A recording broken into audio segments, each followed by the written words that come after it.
Welcome to Surrender School. I am so glad to see all of you. This was something I have wanted to do for a while, to be able to provide really good, intense support to help people over the hump and into abstinence, because let's face it, it's hard as hell. So I thought this would be a great thing. I just didn't know I would do it now, but I have to go with my higher power's timing, and so here I am. I'm going to go through just a couple of introductory slides. I'm not going to go through the whole spiel every time because that's going to get really old doing it every day. Okay, so I'm just going to share for a minute and we'll just go through a couple. If I can get out of here. Let's see if it'll let me share my, screens. Hello, Linda. All right, here we are. Okay. Let's see, file, edit, insert, start from the beginning. Yeah, it's this, sorry, my recorded. Go under slideshow. Yeah. Yeah, I know, it's just that the bar was covering it, so I always get the we are being recorded bar. Okay, let's start with our mission statement. At Surrender School, we recover. Our mission is to share 12-step and other supportive recovery solutions with those who want a healthy relationship with food.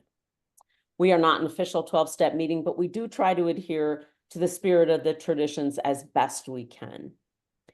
If Surrender School has been helpful to you in any way, please consider donating. We are a nonprofit, so in the United States, your donations are tax deductible. You can find that donate button at the bottom of our landing page on our website. Let's take a moment to feel our breath going in and out. We're going to get grounded. Feel our feet on the floor. Be present. I know it's hard. And I will say the set-aside prayer. God, help me to set aside everything I think I know to leave space for what I have yet to learn. Okay. Now, I toyed around with whether I was going to do slides for these talks. And Amber, in her wisdom, said, Linda, you just got to go with your gut on this and just, do what feels right. So what felt right to me was not having slides so that I could see all your faces and so that I can be present here with you, because I think it's easier to check out when there are slides. I just do. I think it's easier to check out. So I will try and be slow. And if there's something that someone wants me to repeat or a page number or something like that, since it won't be on a slide, please feel free to ask. Okay. All right. So today is day one of our intense focus on abstinence. Now, there's an old 12-step program tradition called 90 and 90. 90 meetings in 90 days. People often did this when they were first starting programs, so they could steep themselves in it, or they were coming back from a relapse. Now, all of that support sounds wonderful, doesn't it? And I wanted to see if we could create that kind of support here. I couldn't do 90 days, but I could do 30. So I wanted to see if we could get that same kind of feeling of support in this process. Now, I have heard people use 90 and 90 as kind of virtue signaling, kind of like making sure that that they are doing 90 meetings in 90 days, with the implication that somehow they are more dedicated to their program and they are taking it more seriously than you obviously are. That's ego. That is not a desire to be abstinent. That is a desire to look good. And if it's one thing I've learned in program, looking good, only focusing on looking good is a surefire way of finding yourself face down in the food. So it isn't about anyone else noticing we're here. It isn't about any of that. It's about you and what you get out of this. So if you're doing 30 and 30, no one cares. No one cares. And that's okay, because the only person that should care is you. No one else even needs to know. So this kind of leads me naturally to the question of, why are you here? Why are you here? Now, I'm going to guess that 99.99% of you guys here are here because you need to focus on your abstinence. You need some support to do so. You want this intense focus. Excellent. I really am praying that this can provide it for you. But let's step back, even a step back further. Why do you want to be abstinent? Okay, so not just why are you here, but if the assumption is you want to be abstinent, then why? Why do you want to be abstinent? What is the point of abstinence? And I think most of us would say the point of abstinence is to lose weight. That's what we come in here typically for in program. That's usually what we're doing. And on the surface, that sounds very reasonable, because, without abstinence, you certainly can't lose any weight. But is that really the reason that we want to be abstinent? In the doctor's opinion, in the big book, Bill spends a lot of time explaining what the disease actually is. Through Dr. Silkworth, he explains that the disease is both physical and mental, physical allergy, mental obsession. So let's look at the quote where he first brings up the concept of abstinence. All these and many others, I believe this is numeral XXX, Roman numeral 30. All these and many others have one symptom in common. They cannot start drinking without developing the phenomenon of craving. This phenomenon, as we have suggested, may be the manifestation of an allergy, which differentiates these people and sets them apart as a distinct entity. It has never been, by any treatment, permanently eradicated. The only relief we have to suggest is entire abstinence.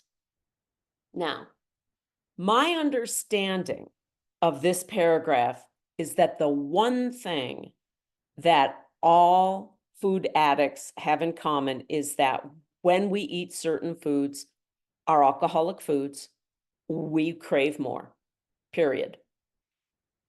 Eating our alcoholic foods causes us to eat more and more. It triggers the phenomenon of craving. And this craving for more is what makes us different from non-addicts. It's what makes us a distinct entity. Okay, so normal people don't take a donut from the break room at work, scurry back to their office, eat it, and then find themselves returning to the break room and returning to the break room and returning to the break room for another donut and another donut and another donut until they're gone. Normal people don't do that. Non-addicts don't do that. Non-addicts don't eat Thanksgiving dinner and then sneak back into the kitchen to eat leftovers when everyone else is on the couch in a turkey coma. They don't do it. Only food addicts do that. So in the chapter, there is a solution. Bill explains the 3 types of drinkers: the moderate drinker, the hard drinker, and the real alcoholic. Real addicts have 3 characteristics in common. The first one is they lose control over the consumption of their substance once they start to ingest it. Phenomenon of craving, that's our diagnostic criteria for being an addict. The second characteristics that all addicts have is their personality when they are active in their disease does not resemble their normal personality at all. And I think food addicts think, okay, I can see that with alcoholics, I can see that with drug addicts, but really, compulsive overeaters, food addicts, do they really change their personality? And if I'm honest with myself, it may not be as dramatic as a drunk blackout, where people become violent. It might not be that dramatic, but I will tell you, I don't care about anything else. I don't care about anybody else. I only care about getting more food, and God help you if you get in the way of me getting more food, because I will be very bitchy and irritable at you. Okay. So yes, my personality is very different when I'm active in my disease than when I am abstinent and in recovery and working a program. The third characteristic that all addicts have is that people in active addiction become incredibly dishonest and selfish. Now, the example that I just gave about not caring about anyone or anything, I just want my food, that's my selfish part. And then the dishonesty, I'm not stealing money, although I know a lot of food addicts do steal money in order to get food, or they steal food. But my dishonesty was a lot about myself, dishonest about myself, lying to myself. And that is a sorry state of affairs. And it takes a lot of food on top of those self-lies to keep the delusion running. I really needed to eat a lot to keep the lies from actually bubbling to the surface. So the very first thing we have to do to stop the forces that drive our disease is to put down our alcoholic foods. That's obvious. To abstain from our alcoholic foods 100%. This addresses our physical allergy, yes? But what about our mental obsession? Because I can almost with 100% certainty guarantee that all of you have managed to be on a diet at one time or another for a certain period of time and lost weight. You have been abstinent before, right? For a certain amount of time and lost some weight. So it's not as if the physical allergy is insurmountable. It's difficult, and it's very uncomfortable at times, and it can be hard as hell. However, it's not insurmountable. But what about the mental obsession that drives us back into the food once we've been abstinent for a while, once we've been on a diet for a while? What about that? So further into the chapter in There Is a Solution in the big book, Bill explains the mental obsession. It's on page 22 for those keeping track. If hundreds of experiences at one drink mean another example, all its attendant suffering and humiliation, why is it that first drink? I think that is a brilliant freaking question. And that is what our addiction turns on, the dime our addiction turns on. Why do we take that first bite after we've been abstinent for a while? Why do we so often wind up in relapse? He goes on further on page 23.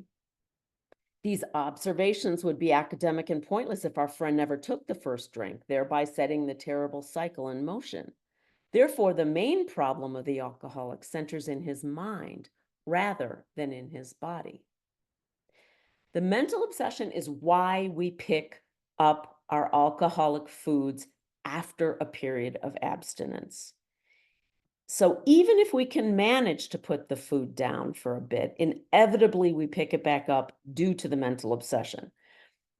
So is abstinence really the answer to our addiction? How many times have you been quote unquote abstinent in your eating career? Is that really all we need to do to be in recovery? Is be abstinent? No. I'll answer it for you. No, because the mental obsession guarantees that we will pick back up again. So what's the answer? Bill explains the answer in a story using the story of Roland Hazard undergoing psychoanalysis with Dr. Carl Jung in Switzerland. That's Big Book pages 26, 27. So after a year of this intensive psychoanalysis with Dr. Jung, a brilliant psychoanalytic mind, after a year of that work, Roland got drunk before he even made it to the boat he was going to sail back to America in. He didn't even make it to the boat sober. So he goes back and he asks Dr. Jung about this. And Dr. Jung admitted that really, essentially, everybody thinks addicts are hopeless unless they can undergo vital spiritual experiences that cause, this is an important point, that cause huge emotional displacements and rearrangements. These vital spiritual experiences or awakenings cause the person to live their life completely differently. That's what I'm talking about with the mental obsession. That's the thing that really needs to change. And that's the hardest thing to change. To me, it's a lot harder than food. It's a lot, and food is hard enough, thank you very much, but it's a lot harder than food. Getting abstinent is easier than staying abstinent. And then staying abstinent is easier than getting abstinent again. Okay. All right. So these kind of vital spiritual experiences or spiritual awakenings cause us to live our lives completely differently. We have to look at our ideas, our beliefs, our attitudes, our emotions, our attachments to things. What do we identify with? What are we attached to? How important is that? So abstinence is really, and come with me here for this leap. Abstinence is really about clearing the channel between you and your higher power so you can undergo the vital spiritual experience or awakening. So there's nothing between you and your higher power. And that, I believe, is one of the only ways we can do the kind of work we need to do to change. And I don't want to say control or manage, because that's not true, the mental obsession, but navigate it better, navigate life better. Life is our mental obsession. Okay. So abstinence is about clearing that channel. So when you're abstinent, you lay the groundwork for working the rest of the steps that lead to a spiritual awakening that will allow you to live without ever having to take the first bite of your alcoholic foods, to live without self-medicating. That is the mental obsession. That is the crux of our problem, as the Big Book says. That is what I consider recovery. Just getting abstinent, just managing to stay abstinent, to me is not recovery, full-blown recovery. You're abstinent, and that's great. It's just like a drunk who gets sober and decides that sobriety is enough. And for some people, I guess it is, but if I don't deal with the mental obsession, I'm right back in the food. It happens to me every time. I have gotten kicked in the butt so many times by the mental obsession. So according to the Big Book, abstinence is not about losing weight. It's about removing the gunk between you and your higher power. And it's just the first step on the way to your spiritual awakening.